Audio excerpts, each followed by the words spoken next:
What's up, Patreons? It's your boy Carceno here. Let's get into it. Now, here's the details of what's going on here. There's a lot of problems in the world today. And one of the main problems that I see transpiring here is the fact that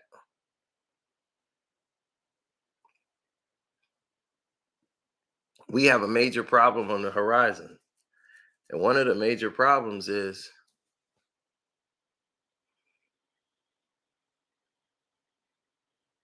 Stephen A. Smith. This person is a living, breathing, walking hypocrite.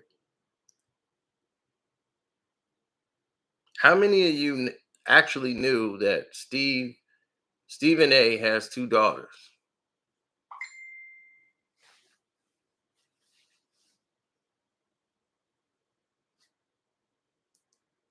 Allegedly, Stephen A. Smith has two teenage daughters.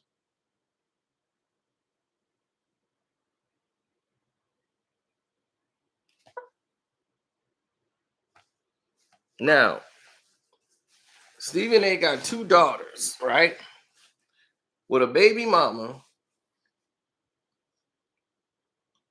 and allegedly he takes care of them, but they rarely see him. They don't live with him. Now, of course, because of his job, he don't have a lot of time to be around them. But they claim he still disciplines them and tells them not to watch his show. Why they can't watch First Take?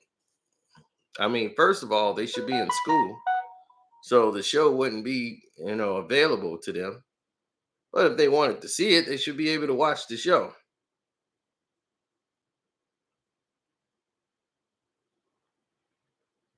He never talks about his baby mamas,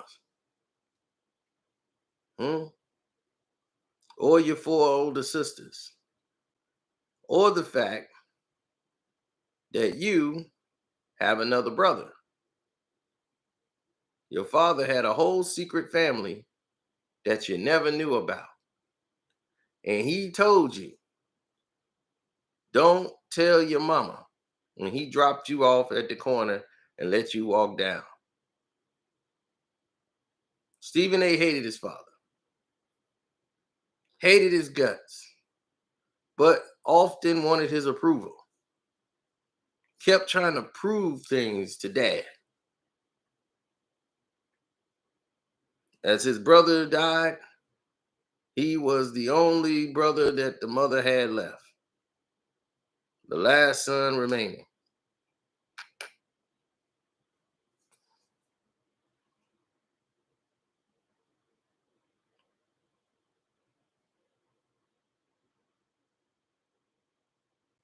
They might try to silence this. I don't know if you can hear it or not. I'm gonna try to play it for you. Let me know if you can't hear it. Can you hear it?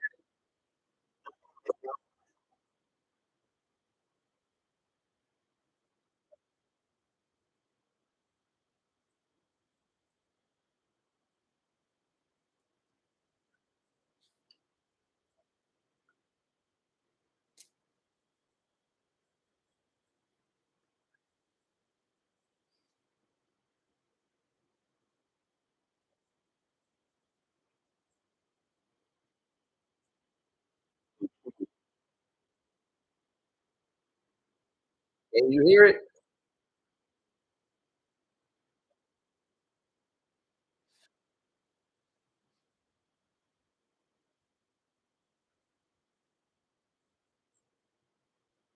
Can you hear that?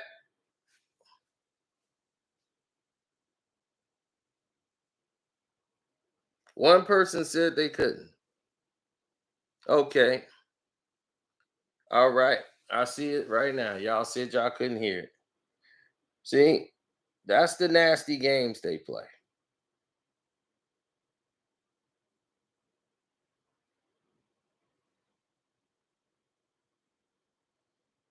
That is the nasty games that people play.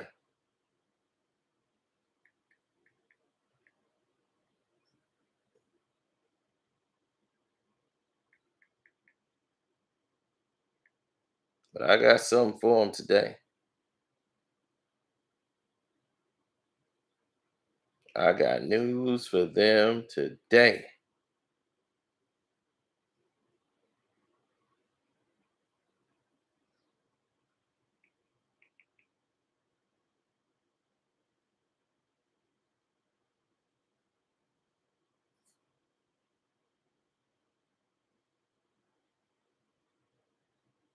All right. Why this is getting situated.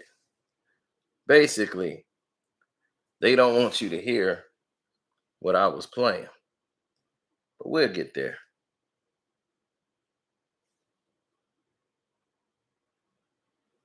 You see, the beauty of this is that this is his own doing.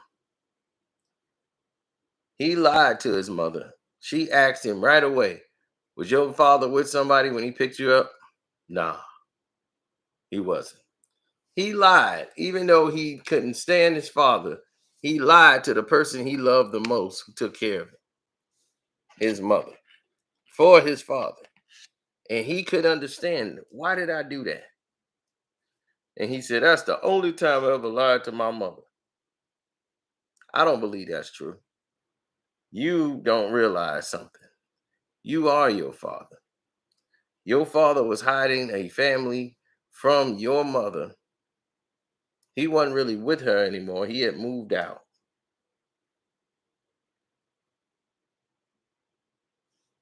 And even though he had moved out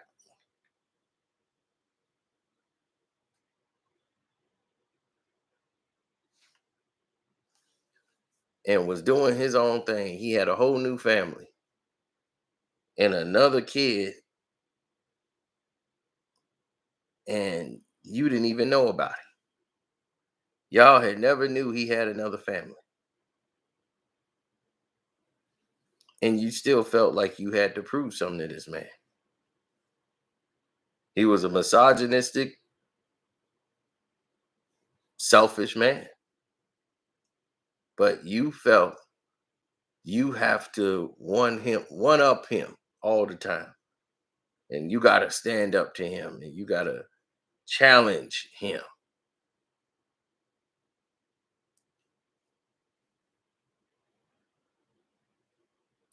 Since they didn't want you to hear it, we'll do something else.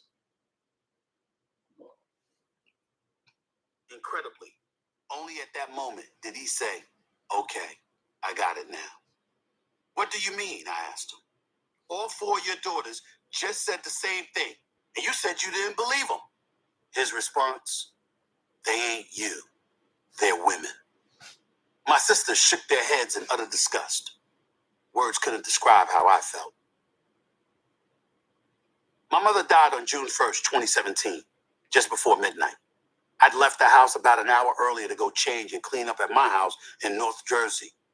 My sister Carmen texted just as I pulled into my driveway. "You need to get back here now. It's Mom," she wrote. I never left my car, just backed out and made the 45-minute return drive to Queens. "Be strong, Steve," I told myself, imagining what I'd say once I saw her lying there motionless, her eyes closed for the last time, no longer able to smile, laugh, or cry. "I'll be okay." I thought the drive would be plenty of time to get my emotions in check. On his last house call, the doctor had told us she didn't have long left. It was clear she was already transitioning. I thought I had prepared myself for this moment.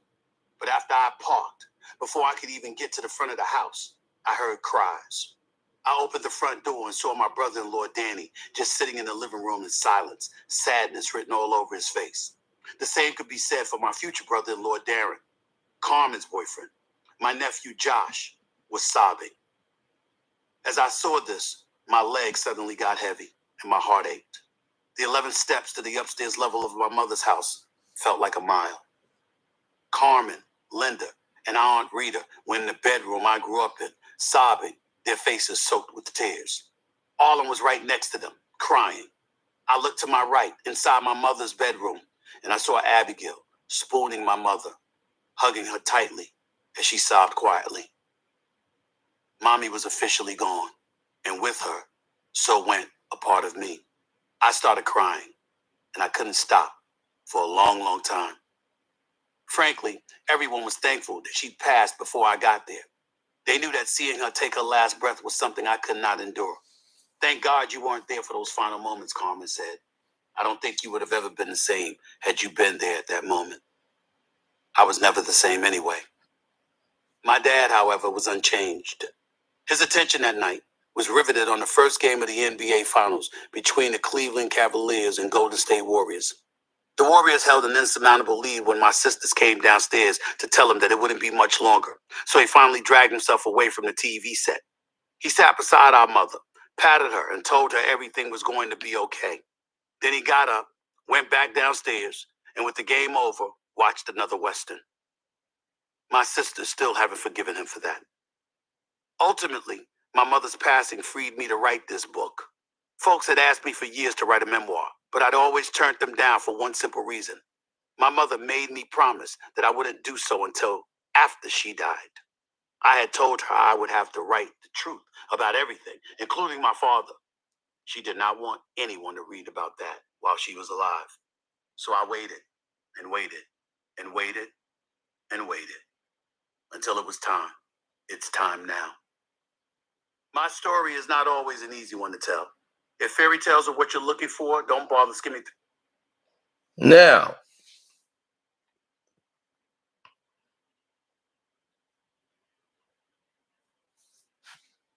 you see, he got daddy issues.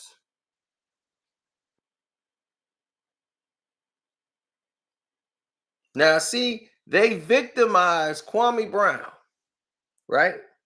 They talk about Kwame in the most negative light and use everything that his father done that has nothing to do with him. Everything bad about his father. There's a negative strike on Kwame Brown. They say, oh, well, you got to remember violence runs through his family. His father was a violent man.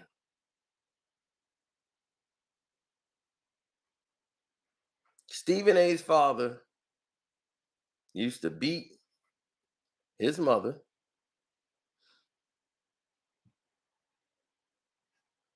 used to leave, cheat on her, do all kind of things. Some of the most egregious things in the world. But yet, what was baffling to Stephen A is that the mom would always say, that's still your father. No matter how he treated him.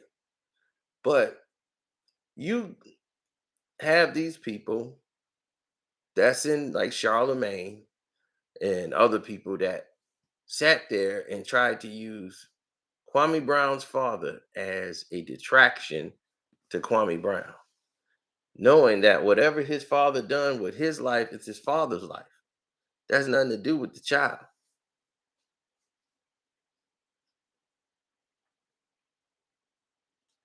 That had nothing to do with him. So his acts are his acts and his alone. He take those with him. When does that become the son's sins? But with Stephen A, nobody said, man, all the things your daddy did, man, that's making you look bad. No, they pat him on the back and said, man, you came up through all of that. Wait, to go through what you went through with your dad, that had to be traumatizing, Steve. They pat him on the back. He gets attaboys. What about Kwame persevering? Working a job before he even went to the NBA to help put food on the table.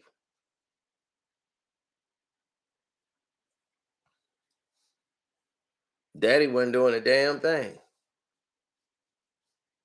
But then y'all gonna have other people tell him how he should feel about his own father. You should have been at the funeral. You should have been there. He was still your father. Like, you don't know what his relationship was with his father. You don't know anything about his father until they told you. He didn't tell you. They was telling you about his father. And they don't even know.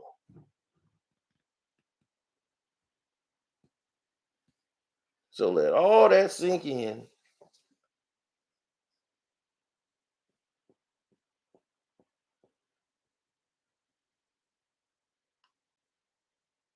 And don't take it at face value.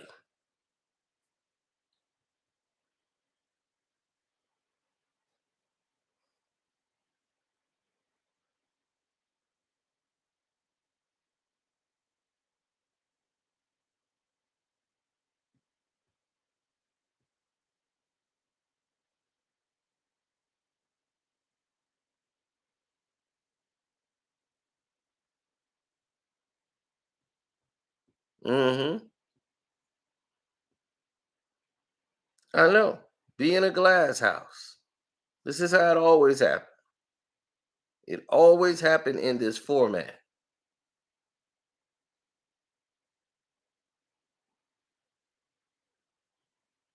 It ain't allegedly. He has a half brother. That ain't alleged. He has a half brother.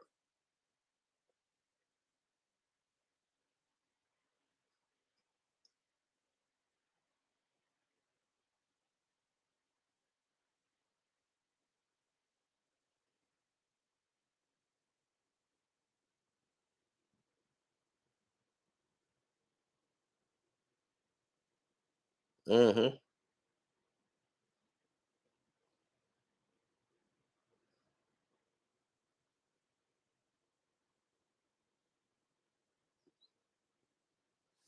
Well, people have to make their own decisions.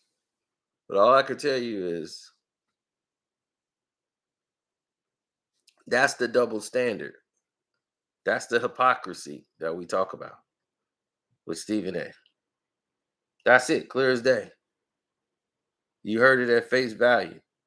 So when you up here critiquing these athletes and tearing them down, talking about their personal lives and everything else, why are you hiding your kids? Hmm? You don't never talk about them. But it's okay to talk about Russ's kids or someone else's kids and athletes, children, and all that stuff.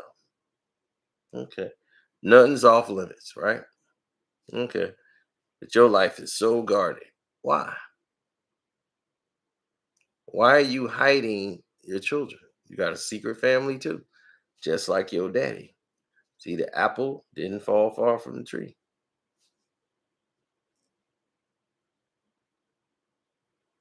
Yeah, I remember daddy was gonna whoop your ass. Your daddy's gonna whoop your ass when you send your mom to Europe and gave her a trip and you sent that dude some power tools or something. He came over there livid, ready to whoop your ass. And him and your uncle was right there in that damn living room.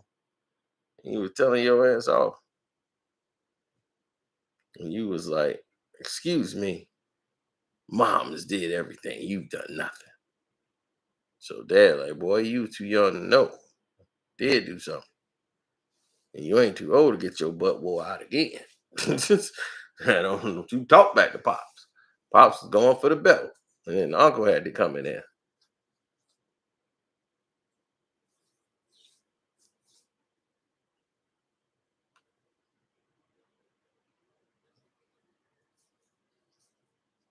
Uncle had to step in the middle. Now, the uncle sided with Stephen A. Like, look, don't you know this dude is a journalist?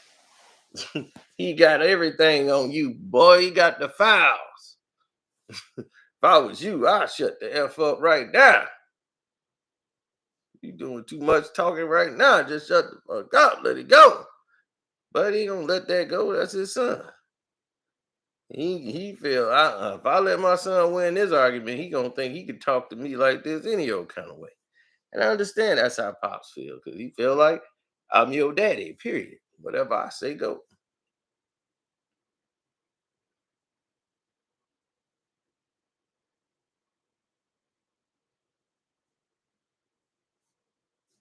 Like I said, he was a very,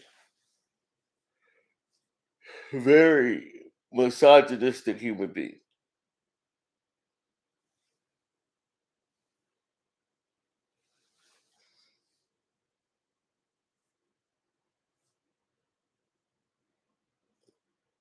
That's right. What's popping, Kirby?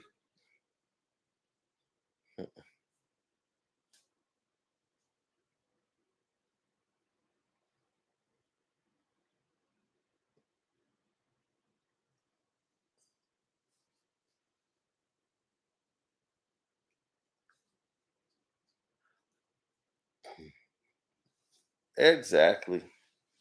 So I'm finna go ahead and take me a good old nap. No NBA games on. Good. I get to get caught up on some sleep. So I'm out. Deuces.